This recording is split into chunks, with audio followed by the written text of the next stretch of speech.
Assalamualaikum warahmatullahi wabarakatuh.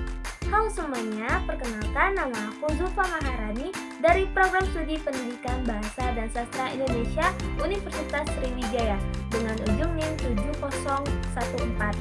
Nah, pada video kali ini aku bakal menjelaskan bagaimana itu arti dari teks LHO dan juga ciri-cirinya. Nah, selain untuk membantu teman-teman semua dalam memahami teks LHO, nah pada video kali ini juga untuk memenuhi tugas UAS dari mata kuliah strategi pembelajaran. Assalamualaikum warahmatullahi wabarakatuh. Waalaikumsalam warahmatullahi wabarakatuh. Selamat sore semuanya, apa kabar? Baik ya? Baik, Bu. Baik, Bu. Sebelum masuk ke materi, Ibu mau absen kalian terlebih dahulu nih. Ella Handa Valiana. Hadir. Siva Alia. Hadir, Ibu. Sela Ramadan. Hadir, Bu. Hesti Agustina. Hadir, Bu. Rehan Saladin Akbar. Hadir, Bu. Dinda Rifa. Hadir, Bu. Rian Rizky. Ya, hadir, Bu. Oke. Jadi hadir semua ya, nggak ada yang izin. Nah, sebelumnya Ya, Bu, ada hadir yang semua. masih ingat nggak materi yang kita pelajari minggu kemarin? Nah, coba Siva, apa materi yang sudah kita pelajari minggu kemarin?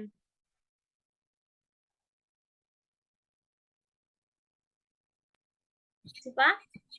Mempelajari deskripsi, Bu.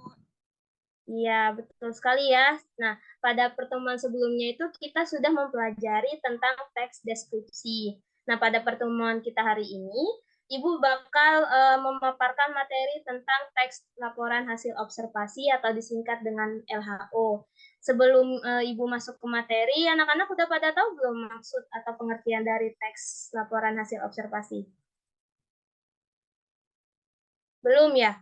Nah, jadi teks laporan hasil observasi adalah teks yang berisi tentang bagaimana sih cara untuk menuliskan laporan yang baik dan benar setelah kita melakukan sebuah pengamatan. Jadi, tujuannya adanya teks LHO ini adalah agar kita semakin terampil dalam menuliskan hasil pengamatan kita.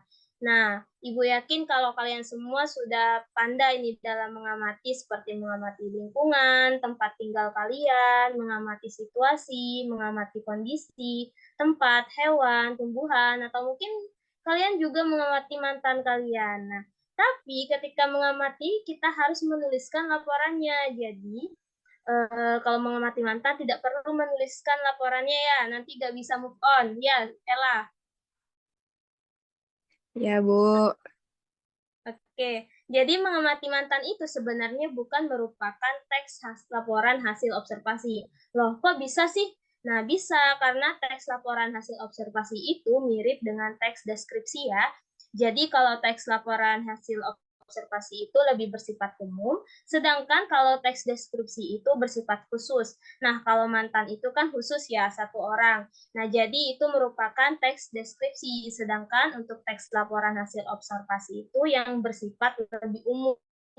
Contohnya manusia dari suku Jawa, suku Sunda, suku Melayu, jadi cakupan atau objeknya itu lebih luas. Jadi kita pelajari dulu nih perbedaan antara hasil observasi atau teks LHO dengan teks deskripsi. Nah, perbedaan yang pertama itu adalah teks LHO itu bertujuan melaporkan hasil pengamatan kita secara objektif dan sistematis. Nah, bahkan teks LHO ini juga membuktikan sebuah teori atau memecahkan suatu permasalahan. Nah, sedangkan kalau teks deskripsi itu fungsinya adalah untuk menggambarkan secara detail atau memberikan gambaran kepada pembaca tentang apa yang kita tuliskan atau tentang suatu hal yang dapat kita deskripsikan. Nah, itu adalah perbedaan yang pertama. Perbedaan yang kedua adalah teks LHO itu ditulis secara objektif dan netral. Sedangkan kalau teks deskripsi itu ditulis secara subjektif atau si penulis boleh memberikan kesan pribadinya di dalam teks deskripsi. Nah, perbedaan yang ketiga antara teks LHO dan teks deskripsi adalah struktur dari teks LHO ini yang pertama adalah pernyataan umum atau klasifikasi. Yang kedua, deskripsi bagian dan deskripsi manfaat. Sedangkan untuk teks deskripsi, strukturnya adalah identifikasi, klasifikasi, dan deskripsi bagian. Jadi, strukturnya itu, isi di dalamnya itu jelas sudah berbeda ya anak-anak. Contohnya nih, kalau kita akan membahas mengenai boneka. Nah, boneka itu kan mainan anak-anak yang berbentuk bisa menyerupai manusia, anime, hewan, atau hal yang lain. Nah, kalau teks LHO itu boleh menuliskan tentang boneka, karena boneka itu kan umum. Nah, di dalamnya juga nanti kita bisa menjabarkan jenis-jenis boneka, misalnya boneka terbuat dari kain, atau boneka yang terbuat dari kayu, dan lain sebagainya. Nah, sedangkan untuk teks deskripsi itu, kita hanya perlu mendeskripsikan satu boneka saja. Contohnya nih, adalah kita mau mendeskripsikan boneka Annabelle. Nah, teks deskripsi ini otomatis akan menuliskan boneka Annabelle itu seperti apa sih, ciri fisiknya seperti apa, dan lain-lain. Selanjutnya, Ibu akan membahas ciri dari teks LHO ini. Nah, ciri yang pertama adalah bersifat umum, global, dan universal. Nah, tadi kita sudah membahas bahwa teks LHO itu memang bersifat umum. Jadi kalau misalnya kita membahas tentang boneka, berarti boneka secara umumnya, secara globalnya itu seperti apa? Atau kalau misalnya kita membahas mengenai manusia, maka kita pilih manusia secara umum. Boleh misalnya manusia dari suku Jawa, suku Sunda, suku Madura, dan lain-lain.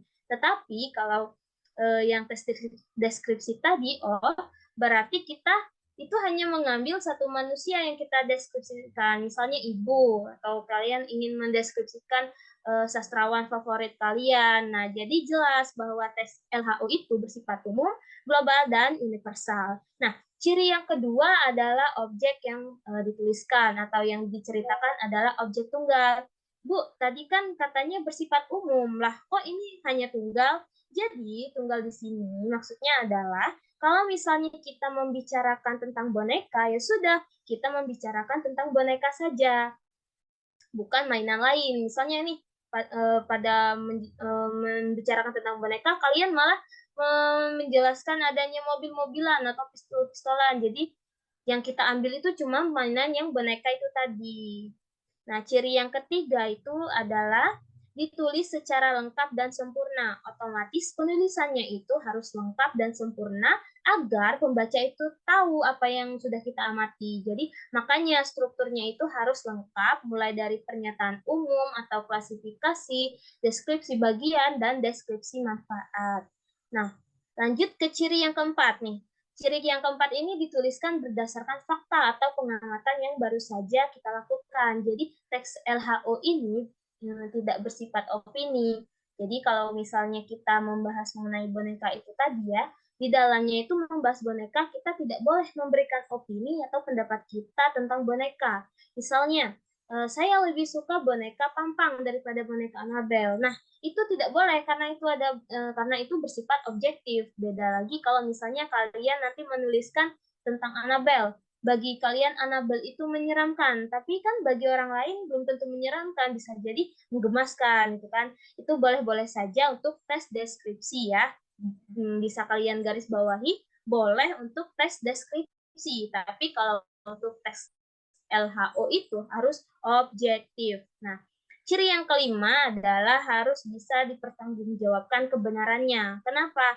Karena teks LHO itu kan berdasarkan pengamatan. Otomatis hasil dari pengamatan itu nanti bisa kita jadikan patokan untuk orang lain sebagai sumber ilmu atau pembelajaran. Sehingga kebenarannya itu harus bisa dipertanggungjawabkan. Dan ciri yang terakhir adalah strukturnya harus berkesinambungan. Ya. Berkesinambungan itu apa sih maksudnya, Bu? Nah, jadi artinya itu adalah saling terikat dan terangkai. Nah, otomatis dalam menuliskan teks laporan hasil observasi strukturnya itu harus saling terikat, harus nyambung ya, bukan cuma kamu sama mantan kamu juga yang harus nyambung. Jadi antara pernyataan umum ke deskripsi bagian lalu ke manfaat, semuanya harus saling terikat. Nah, jadi pada materi pembelajaran hari ini Ibu hanya menjelaskan apa itu teks LHO, perbedaan antara teks LHO dan teks deskripsi, dan ciri-ciri dari teks LHO. Nah, untuk struktur dan ciri kebahasaan dari teks LHO akan Ibu bahas pada pertemuan selanjutnya atau pada pertemuan minggu depan ya. Nah, di sini ada yang mau bertanya nggak apa itu maksud dari teks LHO ini? Apa udah pada paham semua ini? Siva? Boleh dijelaskan ulang?